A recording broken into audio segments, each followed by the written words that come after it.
I think one of the most important discussions we should be having is around people, purpose, and the plans around what we're going to do when these technologies evolve, as opposed to thinking of the technologies as some sort of boogeyman, because the technology isn't.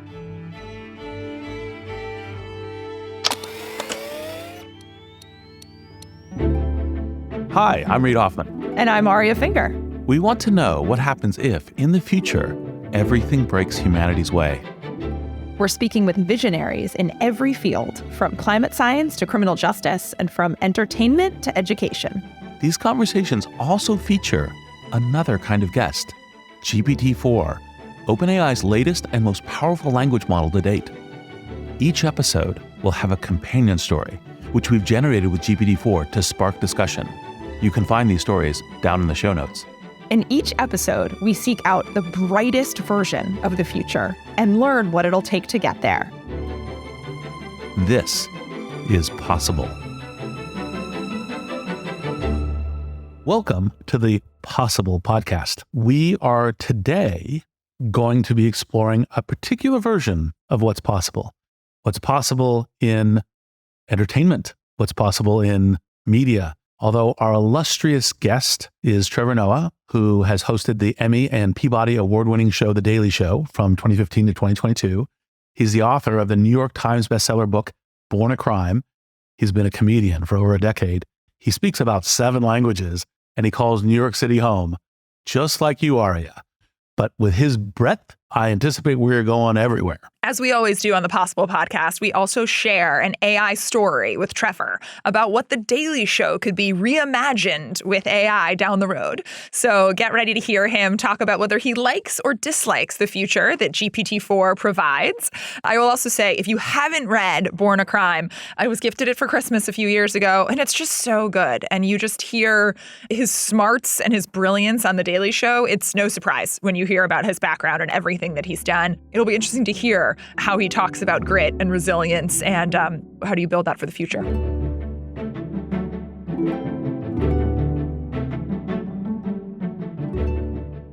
So, Trevor, I cannot tell you how excited I am to see you and have a little bit of a chance to turn the microphone, having gone on your shows before.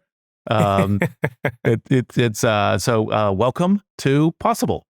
Thank you so much. And good to see you again. Good to chat to you again. I'm excited for the conversation. So, Trevor, I'm excited because Reid and I have a little East Coast, West Coast battle, me being a New Yorker and him being a West Coaster. So when you hosted the Grammys and you talked about LA maybe not being the greatest city in the world, I'm just going to pretend that you think New York is actually the greatest city in the world. Oh, that's funny. I love how everyone thinks it's in relation to their city. Yes. Yeah, I'm always intrigued by how everyone thinks their city is the best city. Here's the thing I always ask New Yorkers. I go, if New York is the greatest city in the world, why does everyone have to leave it every weekend if they get a chance? Everyone's quick to say greatest city. I feel like everyone has to say greatest city for, and then have the input that what is the specifier that makes it the greatest city for something? And then I'll agree with you. So greatest city for nonstop, New York, I'm in. All right, I'll take it. I know actually from various contexts, you actually work on technological projects. Everything from, thinking about where it plays in the future and everything else. And you voiced the artificial intelligence system in Black Panther. Is the topic of AI something that you were following intensely? And was there anything that you were thinking about when you were doing the, kind of Wakanda Forever AI voice about what role AI will be playing in the kind of future? In many ways, like when I would talk to Ryan Coogler, the director of Black Panther, I would always ask him what he envisioned his AI to be, because I think everyone has a different idea of what AI is, and I've come to realize some of the conversations people have about AI are endearing but misguided often, so some people will talk about AI, but really they're just talking about like simple machine learning. Sometimes people are talking about AI and they're just talking about processing a very simple command. And I think AI, the way I understand it, is a computer model that's getting to a place where it understands or it processes logic in a way that a human would be familiar with,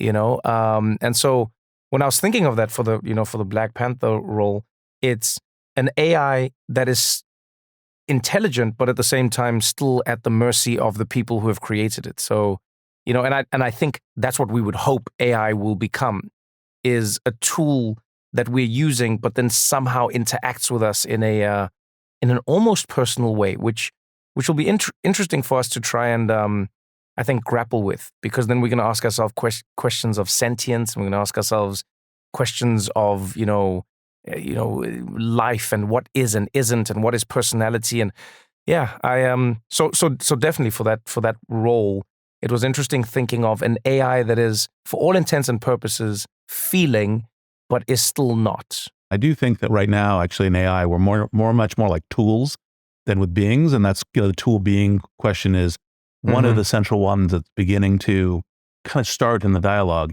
At OpenAI, we have this GPT-4 that will be coming out later, but I have access to it. I actually, in fact, generated some light bulb jokes because I personally have an affectation for light bulb jokes because I think they're a form of cultural haiku. They're very short form, kind of lens into kind of reflecting a bias or reflecting a meme or something else. We're going to read you a couple of the light bulb jokes about Trevor Noah that GPT-4 generated, and we'd love you to reflect and what that means on GPT-4's sense of humor, what you would improve, okay. That kind of stuff. So I'll kick it off and then we'll trade.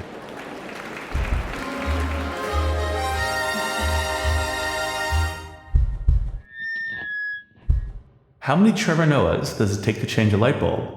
None. He just shines his smile and brightens the room.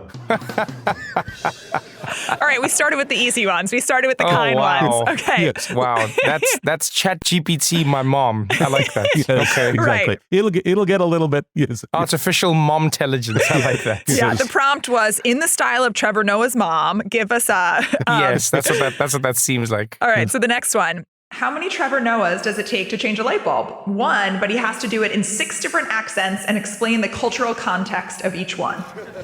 Oh, I like that. Okay, I like that.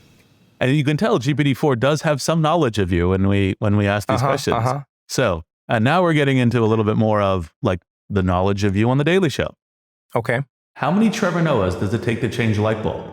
2, 1 to change it, and 1 to roast Donald Trump for not knowing how to do it. Oh, okay, all right. It's a little that joke's a little simple, but I'll take it. Yes. No intelligence there. All right, joke number 4. How many Trevor Noahs does it take to change a light bulb? 1, but he has to wait for Jon Stewart to retire first. That's funny.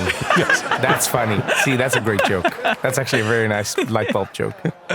I'm good. We have similar judgments. So what do you think about GPT-4 and in this little microcosm, does it have a sense of humor?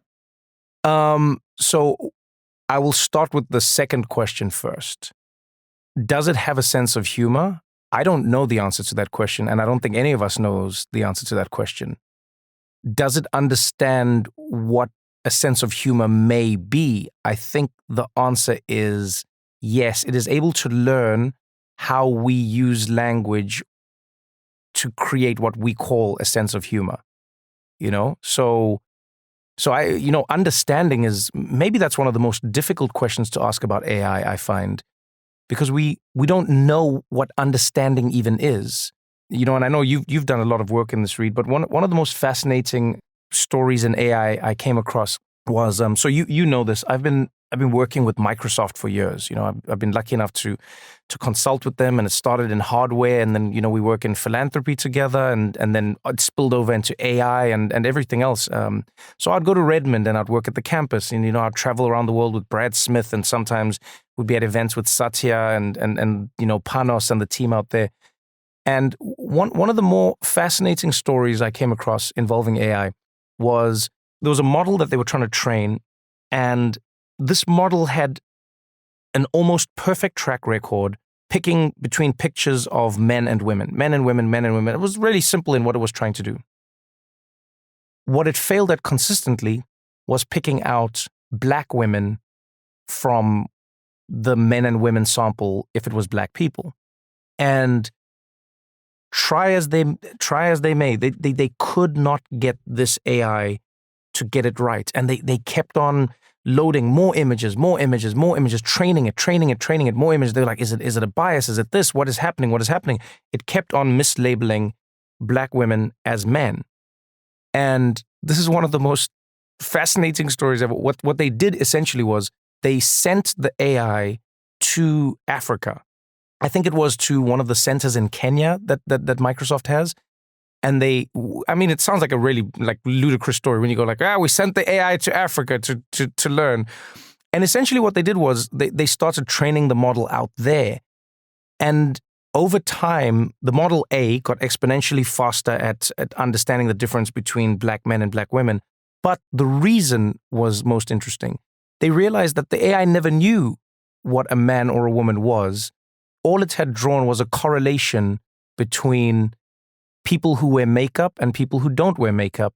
And it had decided that that was man and that was woman. And so the programmers and everyone using the AI had assumed that the AI understood what a man was and what a woman was and didn't understand why it didn't understand it, and only came to realize when it went to Africa that the AI was using makeup. And because Black people and Black women in particular have been underserved in the makeup industry, they don't wear as much makeup. And so they generally don't have makeup on in pictures, and they don't have makeup that's prominent. And so the AI never knew. It never understood man or woman. It just went, red lips, blush on cheeks, blue eyeshadow, woman. And that was it. And so I think, whenever we have these conversations about that, about understanding, I think we are still at the very basic stages of understanding what understanding even is.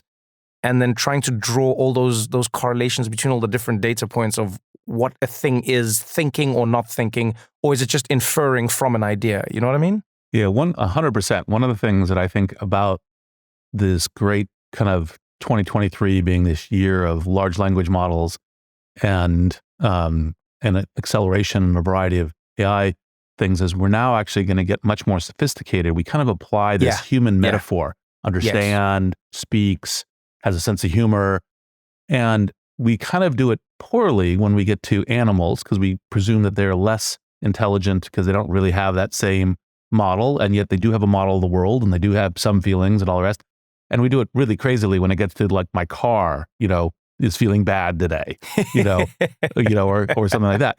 Now we have to be much more sophisticated and understand what understanding is, that it isn't just the question of, does it understand the way Trevor does or the way Aria does or the way Reed does? But it's like, okay, what is that notion of understanding and how does it apply here and how does it apply here? Right. I completely agree. Yeah. And so then to answer the second question you had, what do I think of ChatGPT, and GPT-4, which I've tested a little bit? It's one of the biggest leaps in technology and in the evolution of how we do things that we have experienced in decades. I always think back to major moments in time. What was it like when the steam engine was created? What was it like when, the telephone was created? What was it like? All these moments where all of a sudden you were able to do in ways that you never imagined possible. That's where we are with ChatGPT. And I think in the same way I'm cautious, or I try and tell people to be cautious about thinking about how bad it can be. I'm also cautious to think about how good it can be. I go, we genuinely don't know. It could be one of the biggest leaps forward in helping us understand how thinking even works in a strange way. From what I've seen, like its problem solving, you've seen it solve problems that haven't even existed. Its ability to try and understand logic using, natural language. It's a brilliant, brilliant tool. Well, to your point, it's limited on the data that it's trained on. And I do appreciate, I feel like right now in the AI discussion, it's like you either have people on Twitter saying that the robots are coming for us, or you have people saying, it's amazing, don't worry, these aren't the droids you're looking for. And so I loved your, woman versus man, Microsoft story. They had to go retrain the data. Do you see that as a unhopeful story? Because, this is often created by white men, and so there's limitations, whether it's bias, anti-women bias, et cetera. Or do you see that as a hopeful story where actually once we find out what's wrong, we can sort of fix the model? Like, how do you see that in the evolution of AI? I'm eternally an optimist in this space. And, you can probably play this recording back when the earth is burning and the robots have put us into prisons. But for me, it's a hopeful story. Because let me ask you this. If you have an AI model that you realize is biased, you are able to find and correct that bias in a time that is almost impossible to recreate in a human being. Mm-hmm. So I think about how biased the world is that we live in and how impossible it is. It's almost impossible to change those biases that people hold. So if you say judges are sentencing people from poorer backgrounds and, people of color and black people are getting higher sentencing from a judge, how do you now go and undo that? And so that's why people talk about dismantling a system and recreating a new one, et cetera, et cetera, et cetera. But I argue in the world of AI and in these models, you can actually create a system where you're constantly refining it and it does not have any ego attached to its decisions or the way it processes information. And so I think for me, that's more hopeful. I think the ability to change your mind is something that most human beings struggle with. Myself included. Like I always ask myself the question, I go, what if I'm wrong? What if I'm wrong right now? What if I'm wrong? I'm always playing that in my head because I always have to think about the possibility that I could be wrong because everything I learned in life is because I was wrong. Somebody had to teach me something else. And with AI, I don't think we have that limitation. Yes, we have to be aware, but the fact that we're having the conversations means we're at least aware. And it means when we discover it, just like we do with every other technology, you discover, oh, this car, the brakes, they have a recall. And they go like, all right, let's fix the brakes. And now you have over-the-air updates. Gone are the days of getting a cartridge from Nintendo and that's the game and it's done. Now you get a game and in the first week, you've got your first patch on the first day often. I think that's hopeful because you would want a system that is constantly changeable and a system where you're constantly trying to resolve all of those bugs along the way. I mean, you hit on an issue I care deeply about. And if we could just send patches to the criminal justice system and make it not discriminatory. Exactly. I'm in. That's what we should be doing. Yes. I'm in. 1,000%. I watched your interview with Mira Murati on The Daily Show.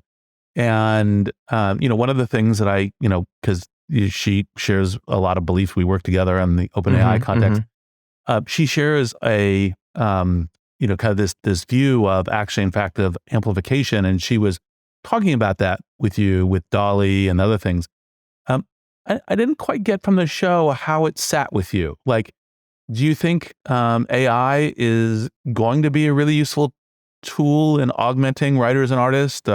Will there be some replacement? How when you were having that dialogue, you were doing a very good job of, as you do, of bringing her out. But I was curious about what your reflections within your industry are of what the next, year and 3 years of this will look like in terms of producing perspective, news, entertainment. Right. Yeah. So here's the biggest thing I've enjoyed, but in like a curmudgeon-y kind of way in this conversation. I found it particularly interesting that everybody says the phrase, or not everybody, but a lot of people will use the phrase, AI is going to replace these jobs. These jobs are going to be taken away by AI. It is going to. And I'm like, people, I think everybody needs to take a step back and realize you're not afraid of AI. You're afraid of the companies and the employers who are going to look for any excuse to get rid of somebody and replace that person with either AI or with one person who can do multiple jobs. In the same way, it took 20 odd people to, farm a piece of land. Then the tractor was invented, and then those 20 people immediately became obsolete, and one person was driving this tractor that was pulling the plow. I think one of the most important discussions we should be having is around people, purpose, and the plans around what we're going to do when these technologies evolve, as opposed to thinking of the technologies as some sort of boogeyman, because the technology isn't. The boogeyman is capitalism. That's the truth. So you have to figure out how you manage in a world where some people's purpose may change and be moved around.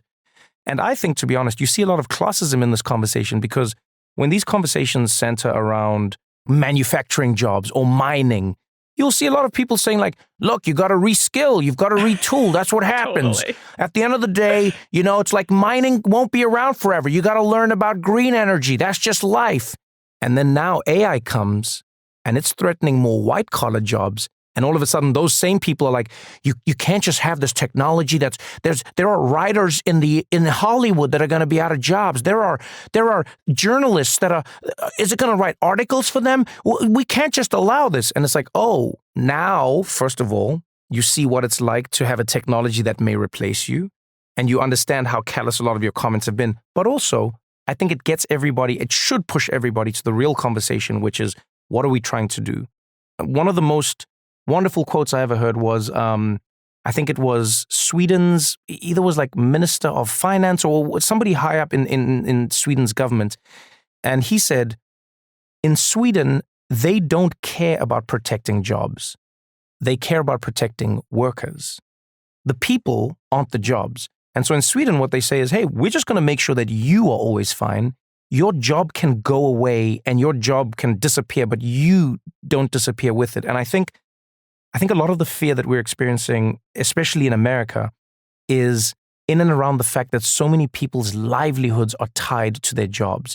So if you don't have a job, you don't have healthcare. If you don't have a job, you don't have a credit report. If you don't have a job, you don't have access to. If you don't have a job, sometimes you don't even exist. Like, what do you do is more important than who you are.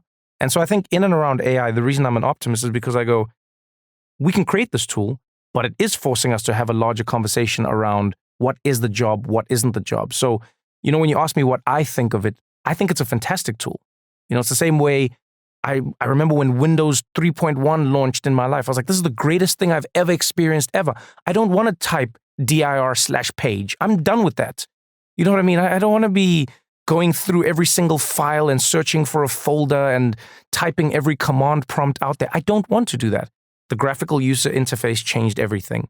And I think this is in many ways a different type of graphical user interface where it's going to enable us to either program faster or to write quicker or to summarize information in a way that we never have before. And in doing that, we can do more. The question is, how do we protect people from the inevitable conclusion of capitalism, which is a company is going to try to make as much profit as possible because of a thing called quarterly earnings, which I hate. By the way, this isn't really our subject here, and we will get to a funny GPT-4 thing as part of it. But I do think it's important for me to say, when I was an undergraduate, I was kind of like very opposed to the kind of philosophy of capitalism. Like I would say it's a great technology and a bad philosophy, a little bit kind of the meaning of life thing. I've now kind of come to the view that it's kind of like, look, what we've been doing as a technology is we've been modifying it all kinds of ways. And a lot of where we've gotten to, because and among some circles, it's fashionable to be critical of capitalism, is like say, well, actually, a lot of the progress we've made since the Middle Ages in terms of, kind of manufacturing and a bunch of other stuff all comes through capitalism and does come through mechanisms like quarterly profits, which has some negative side effects too and can be, but we've also gotten a tremendous amount out of it. So I tend to be how do we mod it? Or if someone has a better idea, then it entirely like what's the new idea? But it's like, ooh, we've gotten a lot of good things about it. So I tend to be a modify capitalism person. Oh yeah, but I think if you look at it, there's no denying it comes with many things come with good, but like I learned working with my mom in the garden, which I hated, every single plant, given the opportunity, will try to destroy every other plant in its ecosystem if it's not meant to be part of it, And I think we shouldn't take that for granted in terms of like how, to your point, capitalism has been designed in the way we think of it now. Like what is it actually trying to do? Everything is good, but everything taken to an extreme will have disastrous effects, So fasting is good for you. Fasting perpetually is starvation, yes. So drinking is good for you. Drinking perpetually is drowning. I think the same thing goes for this. We have to ask ourselves the question, if we're going to exist in a society where people's livelihoods, literally their livelihoods, are dependent on a thing called job, what happens if job no longer exists? And what if job is replaced by AI or robot or machine or anything? And so I think when we look at AI, I think we will yield better results if people aren't spending half their energy worried that this thing is coming to get them and can spend all of their energy working on using it for what it can be used for. And so I think that's what we need to be thinking about now with AI is, okay, how does this make people's jobs as opposed to take people's jobs? And then for me, which is my passion, I go to, well, maybe it means it's not an 8-hour workday anymore. It's a 4-hour workday. You know, and then I know I'm delusional in saying that because it'll never happen, but that's honestly my dream is that people will use these tools and then we just have more time in life. Trevor, let's pull that thread for a moment. So this is your dream, like one of your big ideas Genuinely, is like, yeah. Let's go to the 4 hours a day. Paint the picture in 20 years. What would that be like? Think about it, Arya. What are we trying to do? You know, everyone thinks the week. So during the pandemic, I realized how many of our ideas are actually just constructs that we've created. Monday through Friday. What does it even mean? We're so confident. We're so confident that a weekend is 2 days and then you work for 5. Everyone goes like, this makes complete sense. Totally. But then you just read a little bit and you realize, oh wait, the weekend was invented because labor unions at some point said it is not sustainable to work every single day of the week. And they had to force manufacturing plants and factories to give workers time off. And then imagine that the weekend was invented as we know it. And so when you see these discussions now with the pandemic, people being like, should we do a 4-day work week? And what do they find? Productivity doesn't actually drop. And you're like, huh. And I will challenge anyone listening to this podcast right now. Tell me how much time you spend in an office where you're not working. Just be honest. From the time you walk in to the time you turn on your computer, then you walk over to the coffee machine, and then you waste time, then you chat to people, you catch up with them and about their lives, talk about something, then you talk about scheduling a meeting. You don't need to schedule the meeting. You get to the meeting, you talk about what your kid did at school and a funny story. They chat about something that happened at the Teachers Association. You talk about your gripes in the neighborhood, the trash didn't get picked up. You have a bit of a meeting, then you schedule another meet. No one's working at work. We're all lying. None of us are working at work. Most people are not working at work, especially in office jobs. And so I think if we have an honest conversation, we can get to a place where we go, you know what? We don't all need to be in work for as long as we think we do. And I almost feel like we get out of the world of saying people are paid for their time, but they're paid for their productivity in a larger sense. And then you go like, yeah, how many hours a week do you work? It depends on how long it takes for me to get my job done. And with AI, it doesn't take that long. And I'm an AI technician, you know, and that's what it should be. I mean, I love it about office workers because I'm always like, take any office worker and let them be a teacher for just 1 week where they actually have to work all day long. And they'll be like, where was my coffee break? Yes, so exactly. I'm with you. To transition a little bit, you know, we talked about how AI could be a tool for the future of the entertainment industry. We shared with you a story that was written by GPT-4. And so if you hate it, I didn't write it, that's fine. You're only hurting GPT-4's feelings. And it posited a future where there was the AI show. And it was a show in 2033 where the AI was customizing the show to who was watching. If the person was 70, it was explaining what TikTok was. If the person was 40, it was talking to them about LeBron just, you know, getting over the scoring title. Like, what do you think about this story, or how would you use AI in the next, 5-10 years to create a better entertainment show, to create a better media show, to create something in your industry? So there were 2 parts of the story that I really enjoyed. The idea of creating a show for every individual person that catered to them is, I think, one of the most exciting advances in technology and in entertainment we could possibly pursue, because while it is normal for us to learn together, grow together, go together, etc., you can't deny that means a lot of people get left behind because of a standardized anything. So imagine if you had a news show that catered to your level of knowledge about the subject matter and knew how to filter out what you already know and what you should know and what you don't know and what you need to know. That would be amazing. I think that would be phenomenal. The one downside, though, is I think we should never take for granted what we lose in society the more niche and individualized our experiences become. I think it's important for us to remember how much being a part of a society comes from having a shared experience of what reality is. That's why I'm a big fan of cultural touchstone moments. I love big events like the World Cup, the Super Bowl, like any of these things that everybody is watching, like a space, like a moon launch, moon landing, all of these big moments, because what they do is they just make everybody agree on reality for a moment. Where were you the moment that? That's such a powerful tool that we take for granted and that we're losing in a world that becomes more, individualized. So it is good.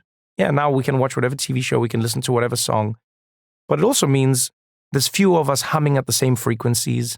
There's fewer of us laughing at the same moments. So while it's good and amazing, I think for learning especially, I think there's also an element of bringing it all together that would also be crucial. And maybe it could do that. Maybe at the end of the day, Reed watches something, you watch something, I watch something, and it makes sure that we all know that LeBron James has now surpassed the all-time scoring record, but the way in which we learned it was completely different. And then maybe that could be what sort of brings us back together. And that's kind of the thing that I'm hopeful for. And by the way, to your earlier work comments, which I basically completely agree, it's like, how do we use this tool? How do we do it? I think there's a whole bunch of human work that we essentially have almost infinite demand on. I'll use a parallel from LinkedIn, which is, when we started LinkedIn, people said, oh, this is going to put recruiters out of work because it'll amplify the ability for recruiters so much that you'll have 1 versus 10. And what I've seen over the last 20 years is we have, if anything, the same number or more recruiters. And because we have kind of infinite demand for it. It's not every job. Like we don't have infinite demand for tractor drivers, right? There's places where that 20 becomes 1. But I think that kind of amplification, and I think that AI in the media space can be used to build bridges, and build bridges also to shared truth. Like obviously everyone's worried about the misinformation and can be used that way, and how groups politicize. But I think it can also be, how do we use it to find a common truth, partially through common events as well. And I think that's one of the things that we should be asking for the creators of AI to be paying attention to and to doing. And I think that's one of the reasons why the public dialogue about it is so important. Right. I think it can be achieved. I always think of Wikipedia as a great example. Every time people talk about misinformation and society being bad and whatnot, I disagree. I disagree because I look at Wikipedia as a perfect example of what naturally happens when there isn't an external factor pushing the platform to make decisions that are suboptimal for the facts that it is trying to push out. And because of Wikipedia's business model, it's accurate.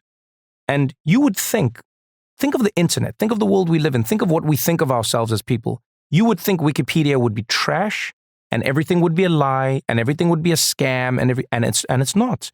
People pride themselves on being really good at putting out good information. The community prides itself on self-policing, on self-regulating. And what you end up with is one of the most accurate sources of information you'll ever come across. And it's also balanced. So you'll go into a Wikipedia article and you can type anything, vaccines, and it'll say to you, now some people have thought this, and it has been disproven by this, and these are the studies, and this is the that, and this is the... And it's there. It's all laid out for you. And so I think we should never take for granted. That's why I keep going back to the capitalism of it all, because I go, to speak about AI in a vacuum is ignorant in my opinion, because AI is not existing in a vacuum.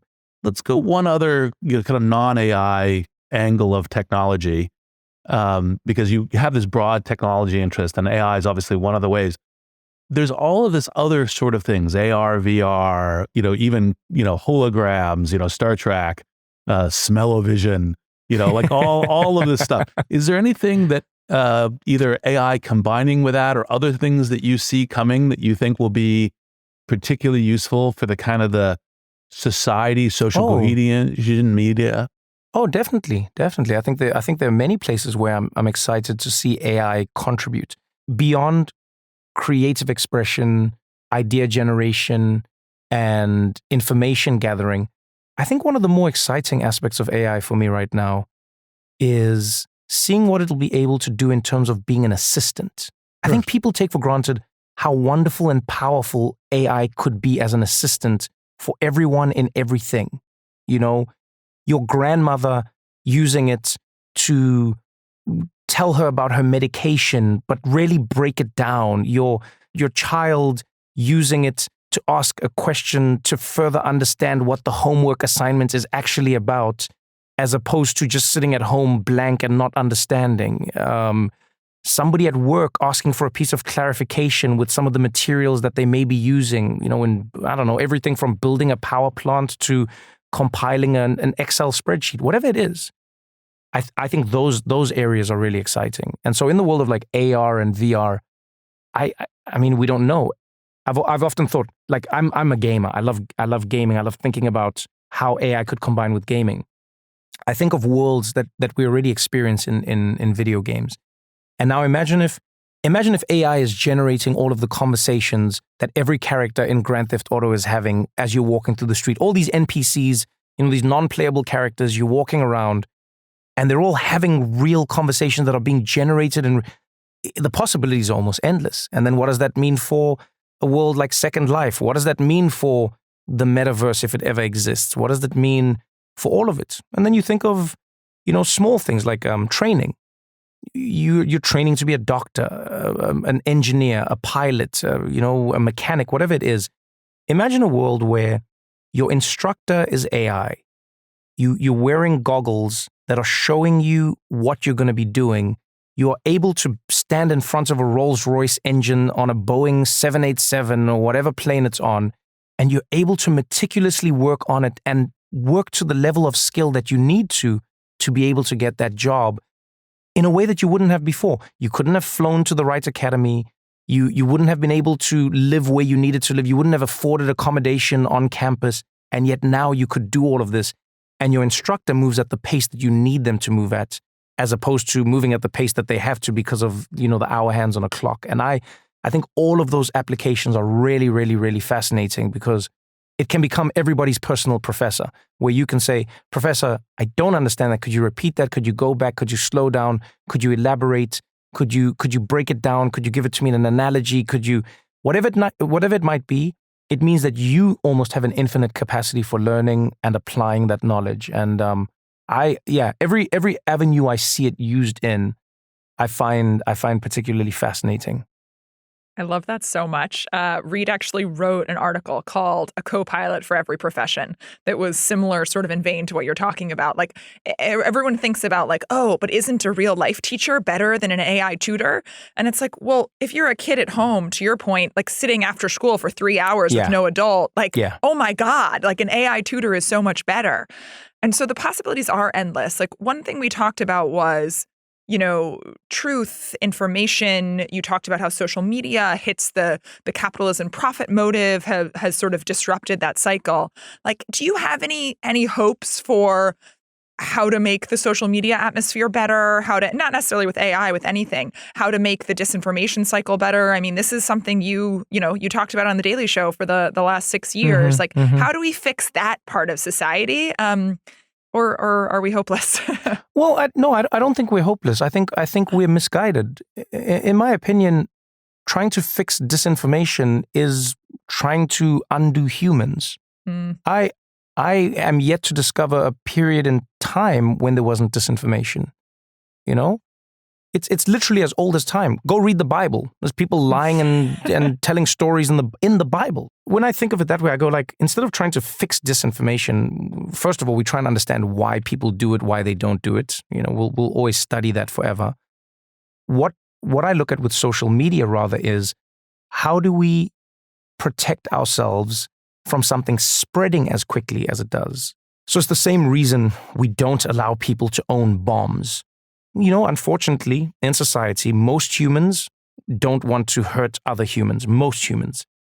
But for those outliers, we don't want them to have an outsized ability to inflict harm upon others. And so we try and limit their access to these weapons or to these, you know, these tools of destruction. I think the same goes for social media. The one downside of social media is it's designed to create engagement. And I think sometimes we block ourselves when we talk about it being good or bad. It's not good or bad. It's just, it is designed to maximize engagement. Unfortunately for humans, and maybe this is because of our reptilian brain or whatever, we engage with danger and we engage with what we don't agree with, and we way more than things we. If you read a tweet that you like, someone tweets something out there, they go like, nothing better than the first day of spring. You just read it and you're like, yep, keep it moving, happy, keep it moving. You might not like it, you might not retweet it, you might not anything. But if somebody writes there, they go, spring is the worst season ever invented, I wish it was winter perpetually, you would go, all right, I need to engage with this psychopath, and it's on. That's engagement. And Right. so, unfortunately, what happens is because the model needs engagement to remain profitable, it then has to encourage the thing that is not best for us, and that is conflict. So how would we change that? I honestly don't know. I mean, I look at what's interesting is like, look at how China has handled their social media. And don't get me wrong, I'm not saying we should move to China's model, Yes. but there are a few interesting elements in how they've decided what you can and cannot do for the health of a community. You know, you cannot just inundate people with TikTok videos that, like, you know, basically mush their brains. They are TikTok, and yet here they are saying, no, this is how we think TikTok should be applied to our country, and how kids should use TikTok, and what should be on TikTok, and how many hours of TikTok, etc., etc., etc. I don't think that's meritless.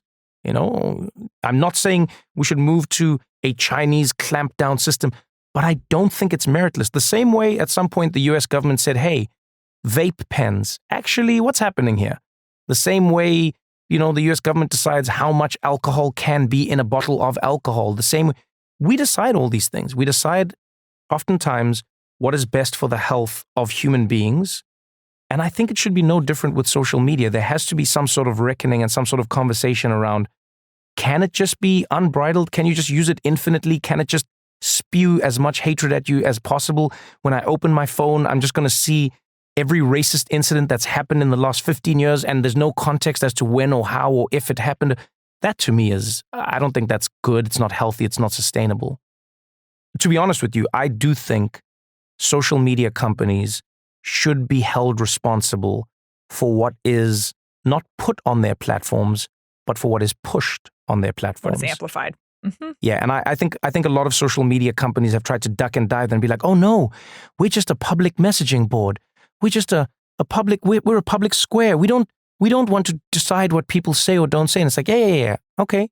But if that's the truth, and if that were true, there's no public square that amplifies somebody's speech on their behalf. If Reed goes and stands in a public square and says something, the public square doesn't send that to me at home. And so I think there's a level of culpability that social media companies wish to avoid. And I think at some point, I think of the most dystopian version of this is like, I can see a world where somebody, and I think there may be a case that's heading up either to the Supreme Court or somewhere, where somebody's going to do something and it's going to be something terrible. And their defense is going to be that they thought they were acting either in self-defense or protecting their country or whatever it may be, because of the reality that they were presented with by social media. And I think it is then going to be an interesting case study in how much does social media play a role in determining what people do or don't do. Because if you were watching, let's put it this way, if you were watching the local news or even the news, like the national news, and someone like Lester Holt came on and said, breaking news, America is being invaded right now. There are aliens out. Everyone get outside and take your pots and pans, fight with all your might. And you walked outside and you saw aliens, or you saw what they said were aliens. They said they're going to be dressed like this, and this is fight with all your might. And the president put out an address and said, there's aliens, we got to fight these aliens. You would do it most likely, right? You'd either lock yourself in your house or you'd go outside and you'd fight the aliens. And then the next day someone comes and goes, actually that was all fake.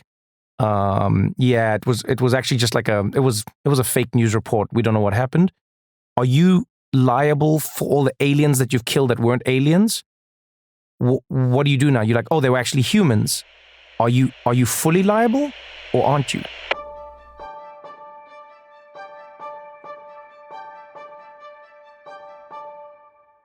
We want to make sure we capture a few rapid fire questions, and I will open with, is there a movie, song, or book that fills you with optimism for the future?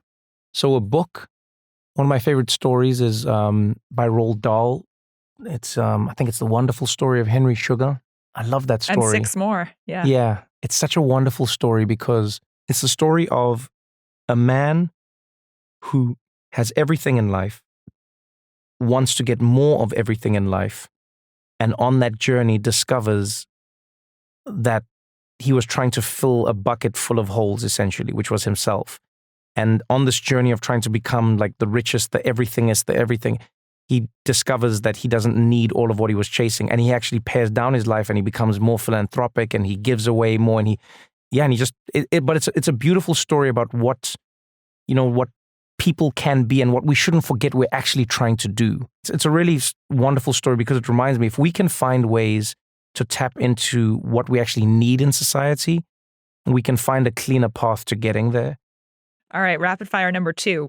Where do you see progress in society that makes you hopeful or that inspires you? Like what good is going on that you feel really good about? Oh, everywhere. I think one of the downsides of nonstop 24-hour news, both on television and online, has made people a lot more cynical than I think we should be.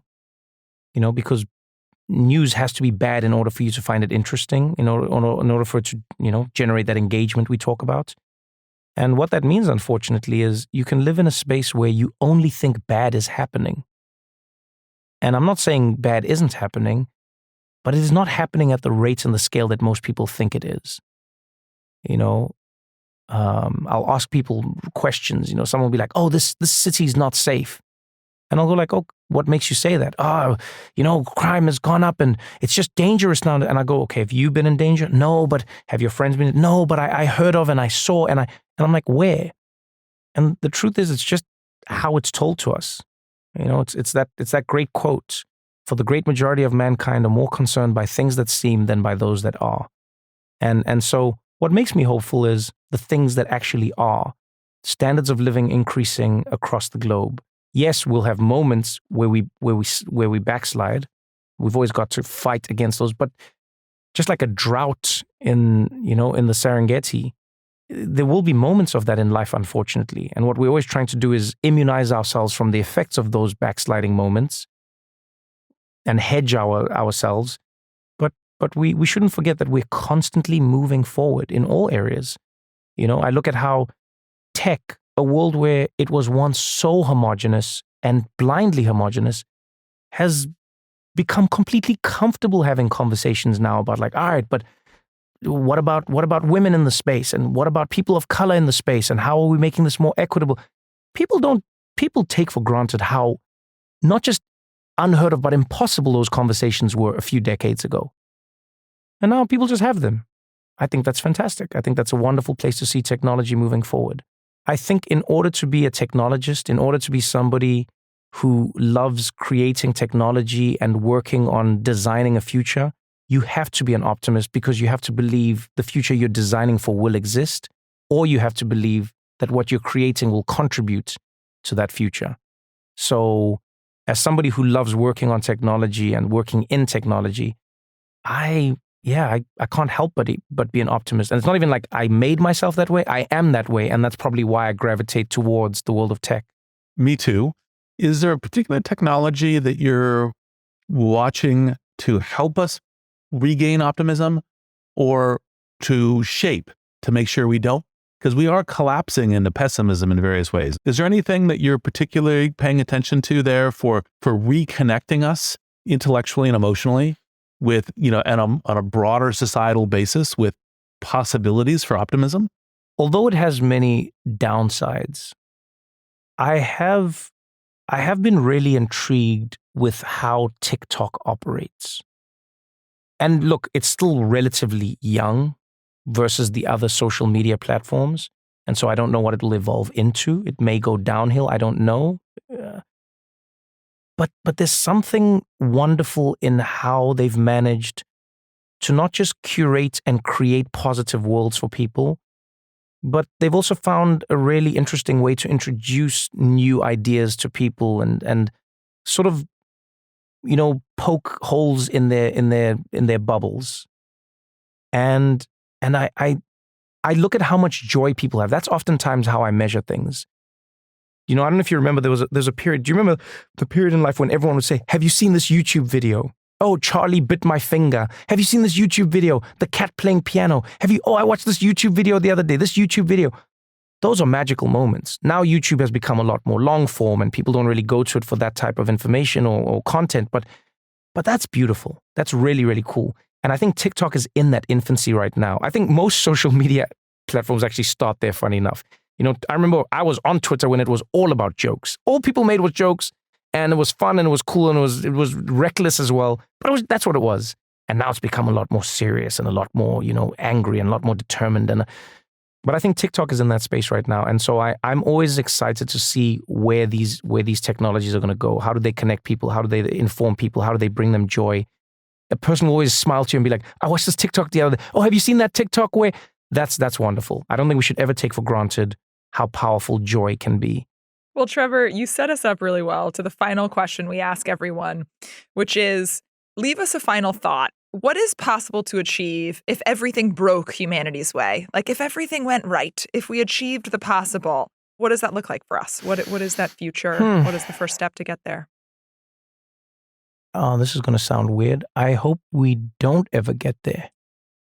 I've recently been reading a lot about how we see the world and how puzzles and challenge and difficulty are the reason we survive as a species. And not unlike any other species, I wonder what would happen to us if we have no challenge and everything does fall our way. Does it mean we become less resilient? Does it mean we become less resistant to what may impact us? Does it mean we don't survive pandemics? Does it mean because once something pops into our world that's an outlier, that doesn't go our way, does that wipe us out? You know, do we become such a fragile species that we don't know how to deal with adversity? I don't know the answer to these questions. I keep talking to people much smarter than me to try and figure it out, and I like thinking about it myself. But yeah, I hope we get to a place where everybody finds a solution to an almost artificial scarcity that we've created in some aspects of what we do, and we sort of come to exist more as opposed to just living to do. I sort of can't articulate it, but I think about how important it is to have art, like a sculpture, a beautiful building, a painting, music. People take all of these things for granted. You don't see it in schools. You see them getting cut from curriculums. And I understand why. People go like, well, I'm not going to pay so my kids learn how to play the clarinet. Are you kidding me? A recorder? That's what's the point of that? You can't get a job. Yeah, but it's more than just about jobs. And so if everything fell our way, I would hope we live in a world where not everything is about do, but everything could be about be.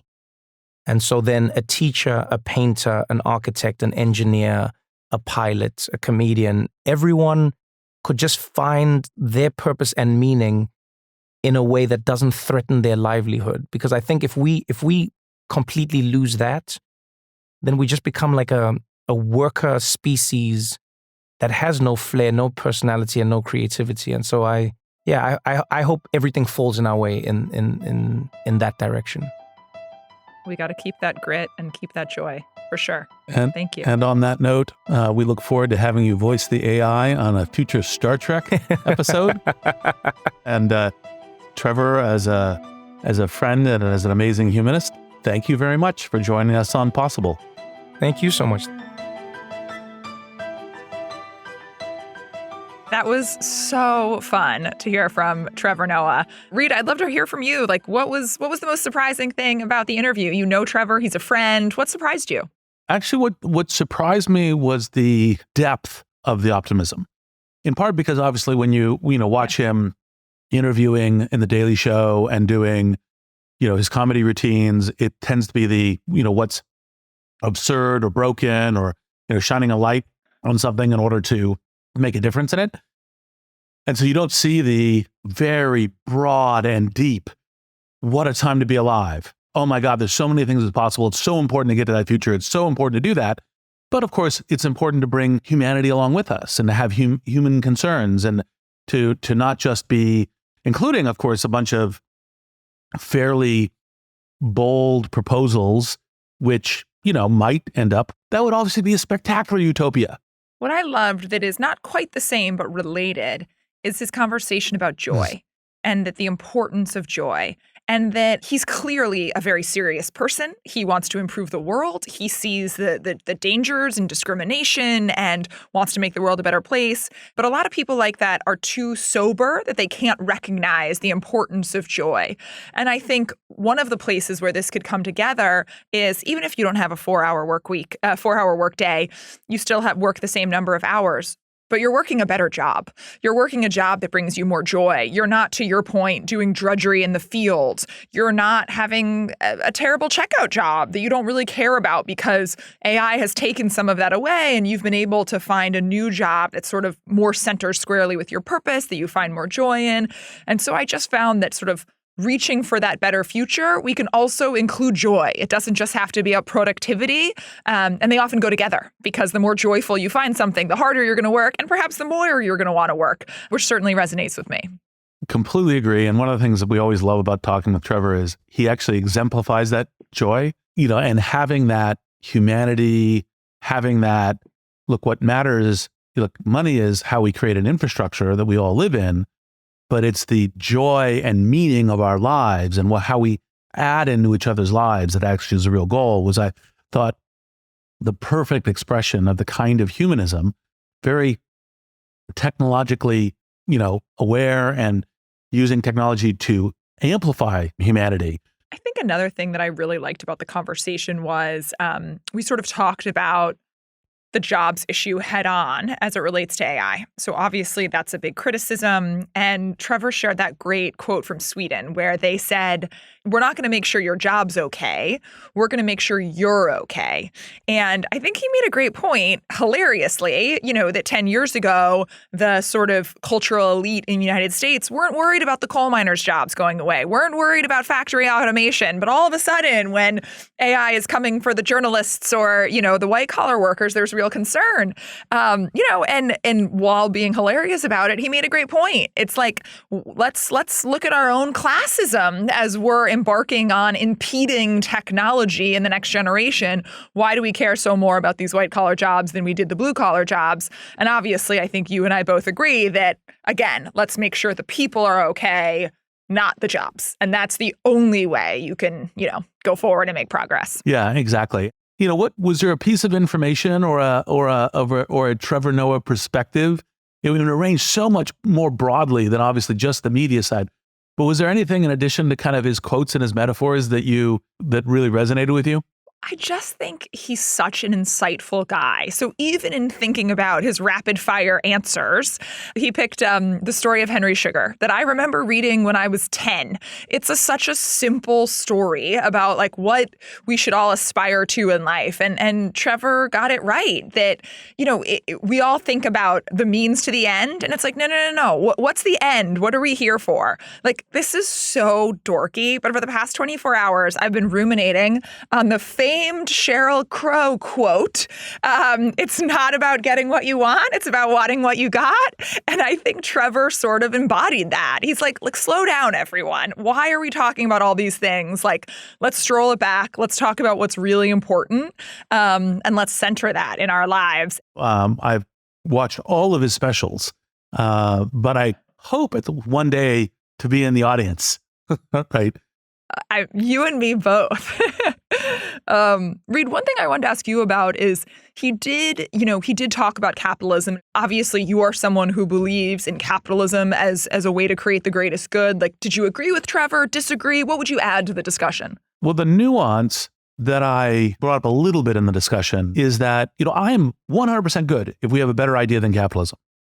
On the vast majority of critics, like they just go, capitalism bad. And you're like, well, that's like saying cars bad or airplanes bad or, industrialized economies bad and so forth. And you're like, they generate all of this really amazing things that are a central part of the vast majority of people who engage with them's lives. And those people don't want to give them up for very good reasons. And there's part of how they do it. And capitalism is part of how we've gotten to the massive jump in, kind of GDP per person and in prosperity. And so if there's a better, I'm game for it. But just yelling, whining, being, Mr. Negative, Mrs. Negative on this stuff doesn't appeal to me at all, because I think it's just destructive and adds nothing useful to the conversation whatsoever. So that's the reason I kind of push back a little bit. I was saying I'm cautious now on being anti-capitalist. Now, anyone who's got a brain and eyes and a heart can see that what we've done with capitalism over the centuries has been tune it. Like we go, well, this child labor thing, let's fix that. Externalities impacting the environment. Well, let's start fixing that, right? Let's do more. Yeah. And then so it's really important. Like, so for example, you say, well, you're going to have criticism. That's great. What would be your whole cloth new system? And why do you think that could be a very dangerous shift to? It's very, we need a lot of stable infrastructure. Or what's the tune you would do? And so the question around is to say, well, yeah, if we took the meaning of life to only be money, your bank balance, your quarterly profit, et cetera, which some people do, that's obviously very demeaning to what we can be as humanity, to what joy could be. And whichever way you do that, of joy, spirituality, meaningfulness, whatever kind of particular lens on this elevation of being human is operating within the technology of the capitalist system, and the technology of the money system is a very good thing. And so it's important to say, okay, yes, problems, and great.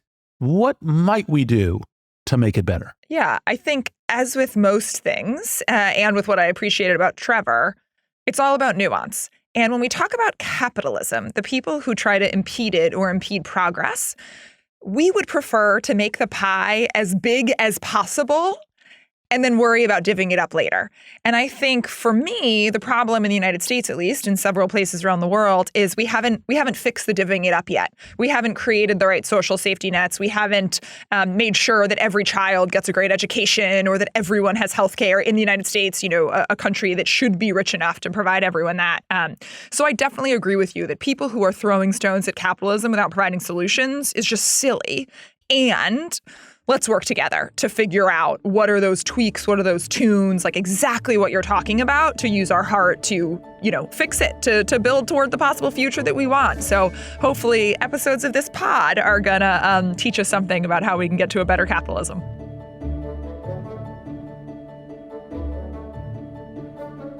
Possible is produced by Wonder Media Network, hosted by me, Reid Hoffman, and R.A. Finger. Our showrunner is Sean Young. Possible is produced by Edie Allard and Sarah Schleid. Jenny Kaplan is our executive producer and editor.